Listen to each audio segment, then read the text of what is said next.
কাঁচা আম দিয়ে এরকম টক ঝাল মিষ্টি চাটনিটা একবার বানিয়ে দেখবেন, সবাই আপনার প্রশংসা করবে। এই তো আমি এখানে হচ্ছে 1 কেজি কাঁচা আম নিয়েছি, যার মধ্যে হচ্ছে আমি 1 কাপ সাদা ভিনেগার বা সাদা সিরকা দিয়ে দিলাম, যেটার কারণে হচ্ছে যে কোনো আমের আচার কিন্তু খুব ভালো থাকবে, একেবারে নষ্ট হবে না।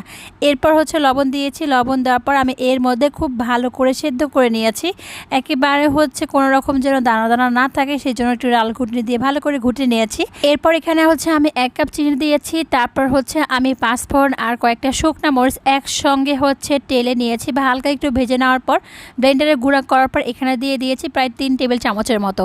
তারপর হচ্ছে চিলি ফ্লেক্স বা শুকনা মরিচের যে গুঁড়াটা হয় সেটা দিয়েছি, তারপর হচ্ছে লাল মরিচের গুঁড়াটা দিয়েছি। এখন কিছু সময় চুলার মধ্যে আমি সব কিছু একসঙ্গে হচ্ছে মিক্স করে নিব বা কিছুক্ষণ জাল করে নিব এই আচারটা। তারপর আমি এখানে হচ্ছে আধা কাপ সরিষার তেল দিয়ে দিচ্ছি। সরিষার তেল দেওয়ার পর আমি কিছুক্ষণ এটা আমি জাল করে নিয়েছি। এখন আমি এইখানে হচ্ছে খেজুরের গুড় দিয়ে দিচ্ছি। তো খেজুর গুড় দেওয়ার পর খুব ভালো করে আমি একটু সময় নিয়ে জাল করব। তো জাল করতে করতে দেখবেন এক সময় আচারটা কিন্তু এরকমটা হয়ে গেছে। এরপর ঠান্ডা করে যে কোনো কাচের জারের মধ্যে রেখে দিব। আর দেখতে তো পাচ্ছেন কতটা লোভনীয় হয়ে